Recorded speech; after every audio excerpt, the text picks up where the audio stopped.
What it do, YouTube? Welcome to Poppa Benji Gaming. We are back with a reaction from Battlefield 6. Back to the basics. Let's check it out. Hey folks, really quick. This is a review in progress for Battlefield 6 because the multiplayer servers are not fully populated with real players. That being said, this review still goes over the campaign as well as a pretty extensive look at the multiplayer. Just keep in mind that it is pre-launch. Okay, let's get into it. First sector is your target. Y'all niggas got bots inside the fucking gameplay. That's ridiculous.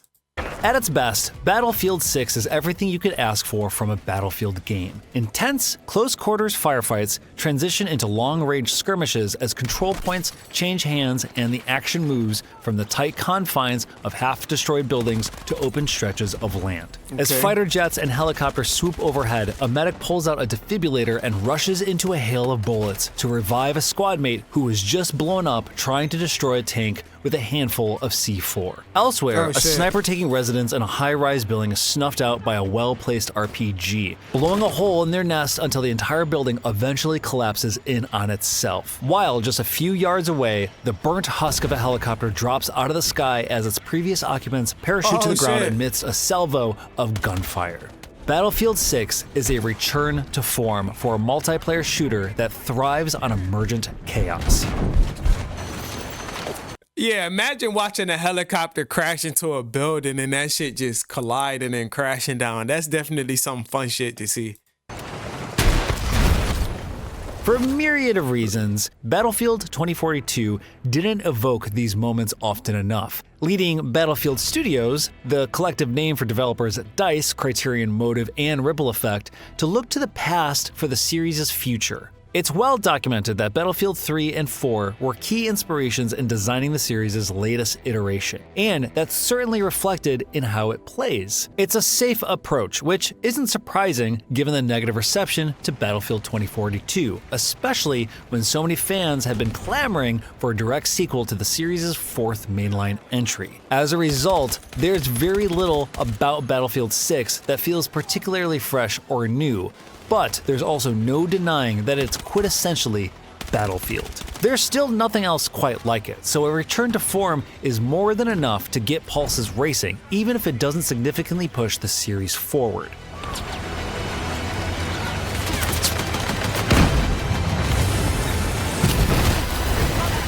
The fuck?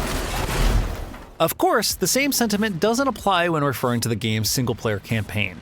For the most part, Battlefield's past campaigns have been middling at best. There are standout moments, like Battlefield 3's jet fighter sequence and a mission focusing on Senglay's Tirares in Battlefield 5, but they're mostly forgettable. One of the few exceptions is 2008's Battlefield Bad Company, partly because it successfully satirized the oorah military shooters of the time. Battlefield 6, by comparison, is one of those shooters to a T. Full of military terminology and the kind of self-serious dialogue that reads like it was written just to be quotable. I got 3 West Side, frame shoot, on the T of execute. It's an explosive, globe-trotting blockbuster. It definitely looked like they trying to diverse themselves from Call of Duty as well. It definitely looked like it. Big W's to them folks. That runs the gamut of expected tropes in both its narrative and mission design. Set in 2027, the story unfolds in a near future where the NATO alliance is on the verge of collapse. With geopolitical turmoil at the heart of the matter, several major European countries have chosen to defect from the alliance, allowing a private military corporation called Pax Armada to step into the resulting power vacuum. Pax Armada is armed with deep pockets and the latest technology, prompting countries to turn to the corporation for protection, kicking off a war against what remains of NATO's forces. Amidst this globe-spanning conflict, you play as various members of Dagger 1-3, an elite squad of US Marine raiders fighting back against the formidable PMC. It's a potentially interesting setup, but despite the politically loaded nature of the entire premise, Battlefield 6 follows the trend of recent military shooters by being as intentionally vague as possible. See, Call of Duty is like, I think they like way more advanced with y'all. They got too many games out with too many different storylines that they could capitalize on any given time. So I think that pit Call of Duty ahead of Battlefield in a way. I taught you both too They're well. Coming for you. Who? Pax. Pax Armada are a nondescript enemy, filling the role of amorphous cannon fodder in the campaign while providing the game's multiplayer with a bad guy faction. There's no intent to reflect the real world or answer questions like why France is one of the countries withdrawing from NATO. It's all shallow set dressing that negatively contributes to a run-of-the-mill story revolving around a villain you need to stop before they do something bad. The ending teases that there might be slightly more to it, but it feels like this is being saved for a sequel or narrative backdrop for a future multiplayer season, so all you're left with is another bland and forgettable story in a series known for them. What make y'all want to play the story mode then? The missions themselves don't fare much better either. Call of Duty is the obvious comparison point, but while that series has experimented with open-ended missions and social stealth, Battlefield 6 is firmly entrenched in the same linear design of its predecessors. This isn't an inherently bad thing, but the execution is dated and uninspired, and there isn't a single mission that's not overwhelmingly dull. From a night vision equipped stealth section that's the closest thing to being on rails without putting you on an actual track, to a standard snipe mission, obligatory tank section, and more than a few instances where you're firing from a turret. There's nothing here you haven't played before and better in other shooters. Gunplay is solid, impactful, and satisfying, but the enemy AI either hunkers down behind cover or charges straight at you, so the moment-to-moment action lacks any sort of dynamism. Even the game's vaunted destruction is predominantly used to just eliminate snipers and enemy turrets. Gecko, use that RPG, take it out! Solid hit. Helo down. Fortunately, Battlefield 6's multiplayer is classic Battlefield. Y'all niggas not giving us nothing to go for with the story mode. Y'all basically just like, here, get a fucking story mode just to play it. Spending $70 just to play multiplayer and shit.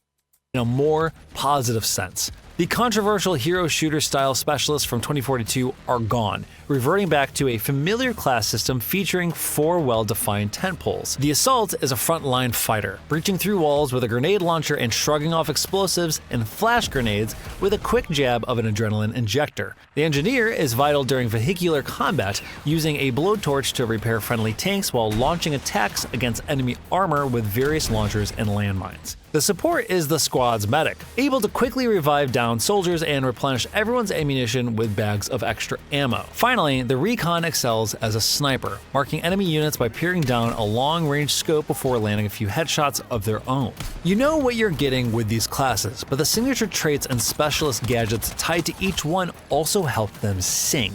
The Support class, for instance, can lay down deployable cover, giving you something to hide behind when reviving teammates, or a surface to mount your LMG on. Meanwhile, the Assault class can capture objectives faster than others and is also supplemented by gadgets, such as a ladder and a breaching projectile launcher, that give you more ways to approach defended areas. There is an enjoyable synergy behind each class and the various loadout combinations That ladder shit is some fire shit right there. I ain't even gonna lie. You can create, and there's a definite sense that your individual contributions are helping the team and impacting the result of matches, even if you aren't necessarily racking up a bunch of kills. Each class also has a signature weapon type associated with it, providing you with various bonuses for, say, equipping a sniper rifle while playing as a recon. Whether it's reduced weapon sway or improved hipfire accuracy, these buffs are palpable, incentivizing you to use certain weapon types when playing as particular classes. In a minor shakeup to the traditional class structure, however, any class can use any weapon, unless you're in a closed weapon playlist. This proves useful for completing challenges to rack up experience points from using different weapons, since you can change weapon types without having to switch to an entirely different class. But really other than too giving you more intriguing. freedom, there aren't any other obvious benefits. I appreciate being able to use an assault rifle instead of an SMG when playing as an engineer, but having the ability to use any weapon with any class does somewhat dilute the class system. As a result, signature weapon types feel like a minor addition to an otherwise familiar package, and the same is true of the game's new movement system. Dubbed the kinesthetic combat system, this buzzword vomit essentially means you now have more control over your mobility and a few new tactical options when opening fire. Aside from being able to mount your weapon and lean around corners, the most interesting impact of this rework system is on your movement. Being able to sprint while crouching is essentially useful on Battlefield's large-scale maps, and grabbing a wounded buddy and dragging them to safety through a barrage of enemy gunfire makes for some hilariously cinematic moments. It's nothing groundbreaking, but for a game that's aping past glories, small wrinkles like this move the needle towards establishing an identity. I want to spend more time on fully populated servers before sharing my impressions of the game's various modes and maps and delivering a final verdict. So make sure to check back for the final update on those modes.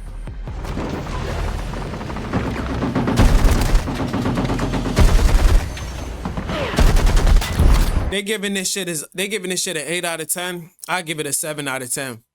7.5 because of the damage.